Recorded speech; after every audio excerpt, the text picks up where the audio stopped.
नमस्कार। मैं डॉक्टर अंजू अग्रवाल आपके समक्ष आज के व्याख्यान के लिए प्रस्तुत हूँ। हम कवि अज्ञेय को पढ़ रहे हैं और कवि अज्ञेय सन 40-41 के आसपास का इनका काव्य है। 40-41 के आसपास भारतीय जन जीवन में दमन, गतिरोध, महंगाई, भ्रष्टाचार, राष्ट्रीय संघर्ष, इन सब ने एक उथल पुथल सी समाज में मचा रखी थी और समाज का मध्य वर्गीय बुद्धिजीवी जो दल था वो बड़ा विक्षुब्ध था। उसके हृदय में असंतोष की ज्वाला धधक रही थी।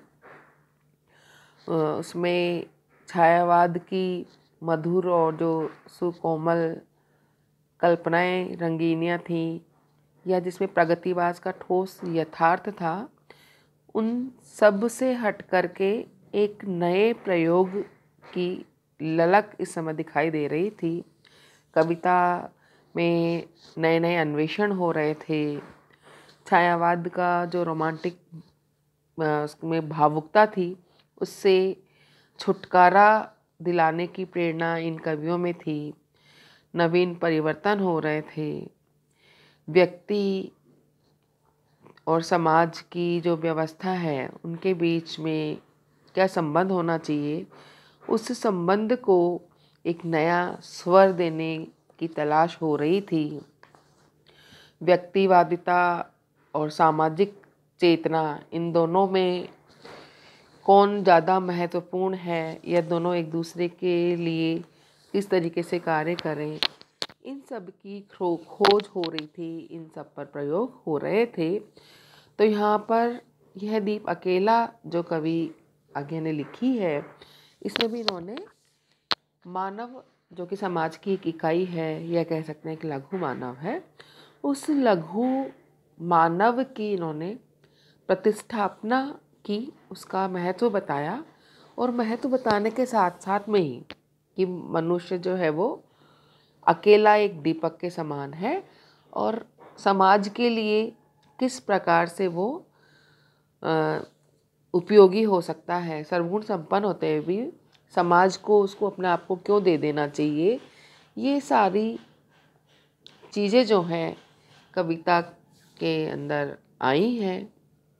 कभी अज्ञेय पर व्यक्तिवादिता का आरोप भी लगा है, लेकिन हम इस कविता को जब पढ़ेंगे तो देखेंगे कि कैसे व्यक्तिवादिता को उन्होंने, व्यक्तिवाद को समष्टि के लिए या व्यष्टि को समष्टि के लिए किस प्रकार से इसमें तिरोहित करते हुए लघु मानव की इकाई को महत्व देते हुए भी समाज के साथ में उसके सामंजस्य को उन्होंने निरूपित किया है।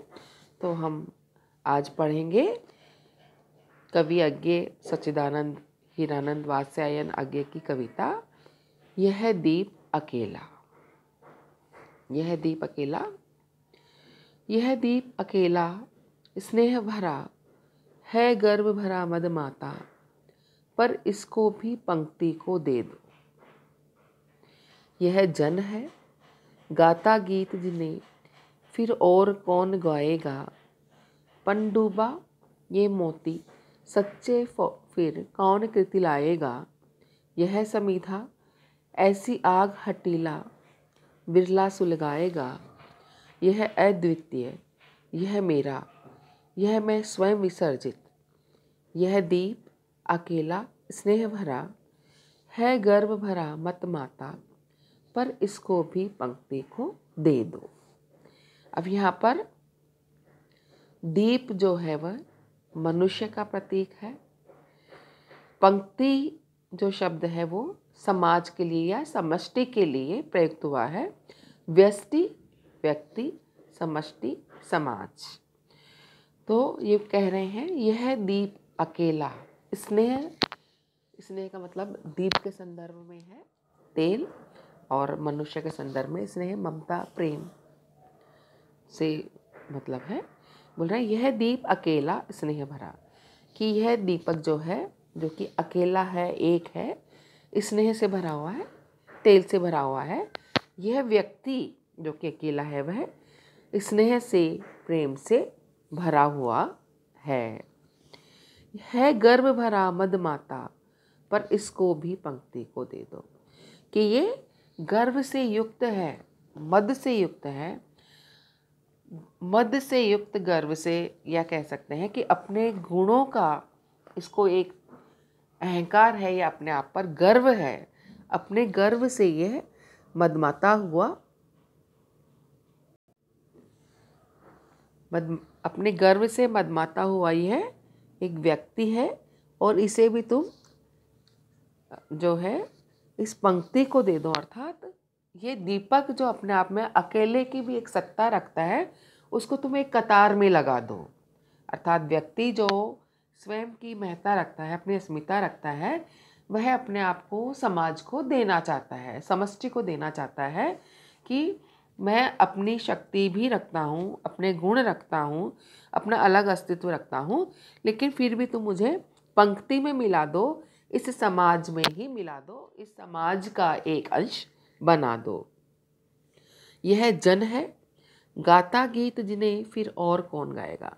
कि यह व्यक्ति जो कि गीत गा रहा है, इसमें जो इसकी शक्ति है, वह अगर ये व्यक्ति अपने आप में अकेला नहीं होता, गुण संपन्न नहीं होता, तो गीत कौन गाता। कि यह एक व्यक्ति है जो कि गीत गा रहा है, गाता गीत जिन्हें फिर और कौन गाएगा। कि समाज में अगर समष्टि को, इस व्यष्टि को नहीं दिया गया, व्यष्टि ने अपने आप को समष्टि को प्रदान नहीं किया, अर्पित नहीं किया, तो यहाँ पर गीत कौन गाएगा। व्यक्ति की महत्ता है, लेकिन यह महत्ता समाज के लिए है, समाज में रह कर के है। व्यक्ति लघु मानव है, लघु इकाई है, लेकिन यह समाज के लिए उपयोगी है, समाज को अपने आप को समर्पित करता है। पंडुबा, ये मोती सच्चे फिर कौन कृति लाएगा। कि यह पंडुबा है। पंडुबा किसको कहते हैं। गोताखोर को, जो कि जल के अंदर बहुत गहराई में जाकर के मोती लेके आता है। मोती ऊपर ऊपर नहीं मिलते हैं कभी भी। सागर की बहुत गहराई में जब गोताखोर जाता है, तब कहीं जाकर के उसको मोती की प्राप्ति होती है। तो ये बोल रहे हैं कि कोई व्यक्ति जब बहुत गहराई में जाएगा तभी वो मोती लाएगा। तो इस समाज के लिए अगर ये व्यक्ति महत्वपूर्ण नहीं होता, तो इस समाज के लिए मोती कौन लाता। अर्थात महत्वपूर्ण चीज़ें, उपयोगी चीज़ें इस संसार के लिए एक व्यक्ति ही लाता है। तो वह व्यक्ति स्वयं के नहीं लाता, स्वयं के लिए ना ला करके वो इस समष्टि के लिए वो चीज़ ला करके उसको देता है, समर्पित करता है। तो समाज और व्यक्ति दोनों अपने आप में बहुत महत्वपूर्ण है। व्यक्ति, अब यहाँ पर हम देख रहे हैं कि अज्ञेय व्यक्तिनिष्ठ कवि माने जाते हैं। कई लोग कहते भी हैं कि व्यक्ति का जो अहम है वो अज्ञेय में दिखाई देता है, लेकिन इस कविता में हम साफ साफ देख रहे हैं कि व्यक्ति का महत्व प्रतिपादित कर रहे हैं अज्ञेय, लेकिन अपने महत्व को वो समाज के साथ में रह करके ही महत्वपूर्ण बना रहे हैं। उस महत्व को वो समाज के लिए महत्व देना चाहते हैं। व्यक्ति की उपयोगिता समाज के साथ में है, समाज के साथ में एकाकार होकर के है। तो यहाँ पर समाज को अर्पित करके ही अपने गुणों का जो सारा जिसे कहते हैं उपयोगिता, वो सारे समाज को समर्पित कर करके ही अपने आप को उपयोगी मान रहे हैं आगे कभी।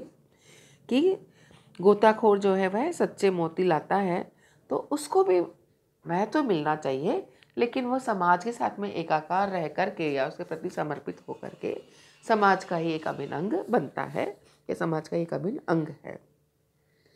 यह समिधा ऐसी आग हटीला विरला सुलगाएगा। कि समिधा क्या किसको कहते हैं। हवन की सामग्री को समिधा कहते हैं। कि मनुष्य स्वयं समिधा बन जाता है। इस समाज रूपी हवन के लिए व्यक्ति स्वयं जल जाता है। समिधा की सामग्री के बाद, जैसे हवन में समिधा जब डालते हैं तब यज्ञ की जो अग्नि है वह प्रज्वलित होती है, ऐसे ही समाज के लिए व्यक्ति अपने आप को समर्पित कर देता है, अपने आप को समिधा बना देता है, समिधा की सामग्री बना लेता है। कि व्यक्ति महत्वपूर्ण है, लेकिन यह व्यक्ति समाज के लिए है। यह अद्वितीय, यह मेरा, यह मैं स्वयं विसर्जित। कि ये व्यक्ति बहुत, यहाँ पर यह शब्द प्रयुक्त हो रहा है व्यक्ति के लिए, व्यष्टि के लिए, कि यह जो व्यक्ति है यह अद्वितीय है। ऐसा इस समाज में व्यक्ति जैसा और कोई नहीं है, यह अद्वितीय है। यह मेरा, और यह मेरा, मेरा अहम, मेरा अभिमान, मेरा गर्व, यह मैं स्वयं विसर्जित, कि मैं अपने आप को स्वयं विसर्जित कर रहा हूँ इस समाज के लिए, इस समाज को अपने आप को दे रहा हूँ, इस समाज पर स्वयं निछावर हो रहा हूँ, अपने अहम को त्याग रहा हूँ, अपने अस्तित्व को समाज की भलाई के लिए, समाज के कल्याण के लिए अपने आप को दे रहा हूँ, अस्तित्व को त्याग रहा हूँ। यह दीप अकेला स्नेह भरा है, गर्व भरा मत माता, पर इसको भी पंक्ति को दे दो। कि यह व्यक्ति अपने आप में, ये जो दीपक है ये अकेला है, स्नेह से भरा हुआ है, गुणों से भरा हुआ है, अपनी इच्छाओं से, अपने कृत्यों से, अपने बहुत महत्वपूर्ण कृत्यों से भरा हुआ है। लेकिन यह अकेला महत्वपूर्ण होते हुए भी अपने गर्व से, अपने आप पर अपने अभिमान करता हुआ, मतमाता हुआ है, अपने आप को बहुत महत्वपूर्ण मानता है। लेकिन इसको भी पंक्ति को दे दो। पंक्ति यहाँ पर समाज का प्रतीक है, कि जैसे एक दीपक अकेला प्रकाशित हो रहा है, लेकिन समस्त दीपों की पंक्ति में लग कर के वो और अधिक प्रकाश देगा।